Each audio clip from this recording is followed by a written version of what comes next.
ഞാൻ കൊണ്ടുവന്ന medical college, ഞാൻ ESI ഡയറക്ടർ ബോർഡ് അംഗമാണ്. ഇന്ത്യയിലെ ഇതര സംസ്ഥാനങ്ങളിൽ മെഡിക്കൽ കോളേജ് ആരംഭിക്കുന്നതിനുള്ള നിർദ്ദേശം ബഹുമാനപ്പെട്ട മന്ത്രി, ബോർഡിന്റെ അധ്യക്ഷനായിട്ടുള്ള മന്ത്രി സഭയിൽ അവതരിപ്പിക്കുമ്പോൾ ഞാനാണ് പറഞ്ഞത് ഇത് അംഗീകരിക്കണമെന്നുണ്ടെങ്കിൽ നേരത്തെ കൊല്ലത്തിനൊരു ESI മെഡിക്കൽ കോളേജ് അനുവദിക്കുകയും കേന്ദ്ര ഗവൺമെന്റിന്റെ നയംമാറ്റത്തെ തുടർന്ന് കേന്ദ്ര ഗവൺമെന്റ് പിൻവാങ്ങുകയും ചെയ്ത പശ്ചാത്തലത്തിൽ ആദ്യം കൊല്ലത്താണ് ഇത് അനുവദിച്ചത്.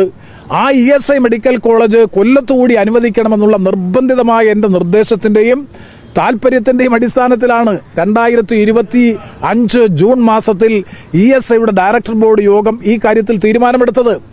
നിരന്തരം ഇതിന്റെ പിന്നാലെ നടന്നു ഇത് സാധ്യമാക്കാൻ വേണ്ടി. മുഖ്യമന്ത്രിയുടെ ഓഫീസിൽ 2 പ്രാവശ്യം ഞാൻ പോയി അദ്ദേഹവുമായി നേരിൽ സംസാരിച്ചു. പ്രധാനമന്ത്രിയുടെ ഓഫീസിൽ നിന്ന് മുഖ്യമന്ത്രിയുടെ ഓഫീസിനെ വിളിച്ചു, ചീഫ് സെക്രട്ടറിയെ വിളിച്ചു. കേന്ദ്ര തൊഴിൽ മന്ത്രി മൻസുഖ് മണ്ഡാവിയെ കൊണ്ട് ഞാൻ നേരിട്ട് ബഹുമാനപ്പെട്ട മുഖ്യമന്ത്രിയുമായി സംസാരിപ്പിച്ചു. ബഹുമാനപ്പെട്ട നിർമ്മല സീതാരാമൻ ധനമന്ത്രി ശ്രീ KV തോമസ് മുഖാന്തരം മുഖ്യമന്ത്രിയുമായി സംസാരിച്ചു. അതുപോലെ ചീഫ് സെക്രട്ടറിയുമായി ശ്രീ KM എബ്രഹാം, മുഖ്യമന്ത്രിയുടെ മറ്റ് മുഴുവൻ സെക്രട്ടറിമാരുമായി, ആരോഗ്യമന്ത്രിയുടെ സെക്രട്ടറിയുമായും ആരോഗ്യമന്ത്രിയെ നിരവധി വട്ടം വിളിച്ചു. ഒറ്റ പ്രാവശ്യം മാത്രമാണ് അവർ തിരിച്ചു വിളിച്ചത്. ബോധപൂർവമായി ആസൂത്രിതമായി ഇത് നടപ്പാക്കാതിരിക്കാനുള്ള നീക്കം നടത്തി പരാജയപ്പെടുത്തിയതിനു ശേഷം ബഹുജന വികാരം, കശുവണ്ടി തൊഴിലാളികൾ അതിശക്തമായി പ്രതിഷേധിക്കുന്നു. കൊല്ലത്ത് ഇതിനകം തന്നെ നിരവധി ജനകീയ സമരങ്ങൾ ഉയർന്നു വന്നു. മുഖ്യധാര ദിനപത്രങ്ങൾ മുഖപ്രസംഗം എഴുതി. അങ്ങനെ വന്ന സാഹചര്യത്തിലാണ് മുഖം മിനുക്കാൻ വേണ്ടി ഞാൻ ആസൂത്രിതമായിട്ടുള്ള ഗൂഢാലോചന നടത്തുന്നു. ഞാൻ കൊണ്ടുവന്ന ഈ ആശുപത്രി നടപ്പാക്കി കിട്ടുന്നതിന് വേണ്ടി സെക്രട്ടേറിയറ്റിലും ഓഫീസുകളിലും നിരന്തരമായി ഇടപെട്ട് ഇതെല്ലാം ചെയ്തതിന് ശേഷം നടക്കാതെ വന്നപ്പോൾ ഞാൻ എന്താ ഗവൺമെന്റിനെ കരിവാരിത്തേക്കാൻ വേണ്ടി ഞാൻ ബോധപൂർവമായി മെഡിക്കൽ കോളേജ് ഇല്ലാതാക്കി എന്ന് പറഞ്ഞാൽ അരിയാഹാരം കഴിഞ്ഞ ഒരാൾക്ക് വിശ്വസിക്കാൻ കഴിയുന്ന വാദമാണോ ദേശാഭിമാനിയും CPMന്റെ ജില്ലാ സെക്രട്ടറിയും ആരോഗ്യമന്ത്രി വീണ ജോർജും ഉയർത്തുന്നത്? അങ്ങനെയാണെങ്കിൽ പാർലമെന്റ് സെഷൻ നടന്നുകൊണ്ടിരിക്കെ സെഷൻ കട്ട് ചെയ്ത് 3-ാം തീയതി അവസാന ദിവസം ഞാൻ രാവിലെ നിയമസഭയിൽ പോയി കേരളത്തിന്റെ ബഹുമാനപ്പെട്ട മുഖ്യമന്ത്രിയെ കണ്ടതെന്തിന്?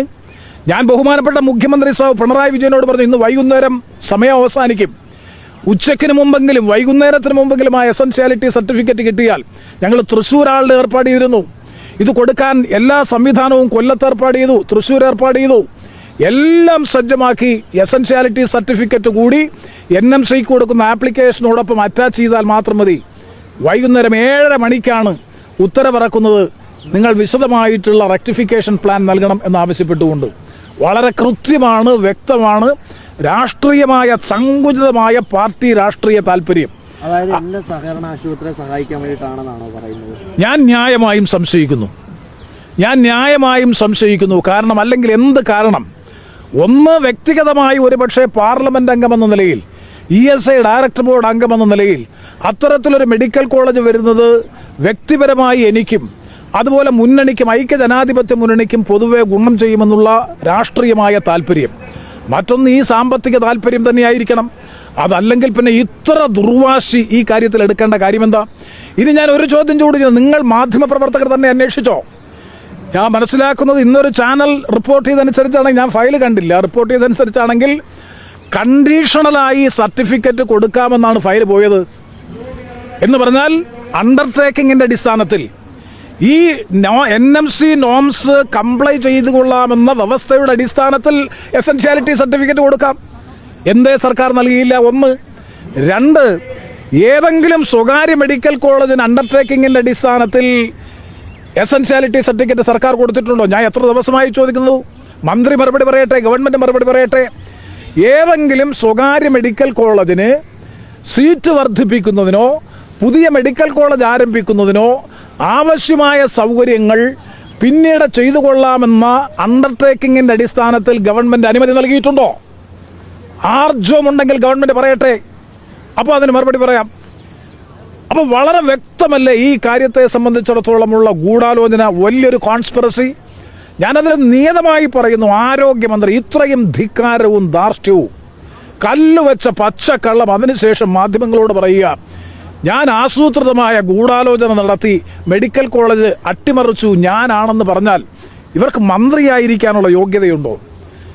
ഇവർക്ക് ആരോഗ്യമന്ത്രി എന്ന നിലയിൽ കേരളത്തിൽ ആ സ്ഥാനത്തിന്റെ മഹത്വം എന്താണ് എന്ന് ഇവർക്ക് മനസ്സിലായിട്ടുണ്ടോ? ഒരു മന്ത്രി കല്ല് വെച്ച പച്ചക്കള്ളം പുറത്തിറങ്ങി പറയുകയാണ്, ഞാൻ കൊണ്ടുവന്ന് എൻ്റെ കൂടി പരിശ്രമഫലമായി കൊല്ലത്ത് ഞാൻ പ്രതിനിധീകരിക്കുന്ന ലോക്സഭാ മണ്ഡലത്തിൽ വരുന്ന ഒരു 600 കോടി രൂപയുടെ ഇൻവെസ്റ്റ്മെന്റ് ഉള്ള ഒരു പൊതുമേഖലാ സ്ഥാപനം അട്ടിമറിക്കാൻ ഞാൻ നേതൃത്വം കൊടുത്തു. പാർലമെന്റ് സെഷൻ പോലും കട്ട് ചെയ്ത് തിരുവനന്തപുരത്ത് നിയമസഭയിൽ പോയി ബഹുമാനപ്പെട്ട മുഖ്യമന്ത്രിയുടെ സമയം കണ്ടെത്തി അദ്ദേഹവുമായി സംസാരിക്കുന്നതടക്കം ഈ എഫേർട്സ് ഒക്കെ എടുത്തത് ഇതിനെ അട്ടിമറിക്കാൻ വേണ്ടിയാണ് എന്ന് ഈ മന്ത്രി പറഞ്ഞാൽ ആ മന്ത്രിയെ എങ്ങനെയാണ് അഭിസംബോധന ചെയ്യേണ്ടത് എന്ന് എനിക്കറിയില്ല. അതിൻ്റെ പേരാണ് ധിക്കാരം, അഹങ്കാരം, ധാർഷ്ട്യം. അധികാര തിമിരം ബാധിച്ച് കാഴ്ച നഷ്ടപ്പെട്ടിരിക്കുന്നു കേരളത്തിന്റെ ആരോഗ്യമന്ത്രിക്ക്. അതാണിന്ന് കേരളത്തിൽ സംഭവിച്ചുകൊണ്ടിരിക്കുന്ന ആരോഗ്യരംഗത്തെ പരിതാപകരമായിട്ടുള്ള അവസ്ഥ.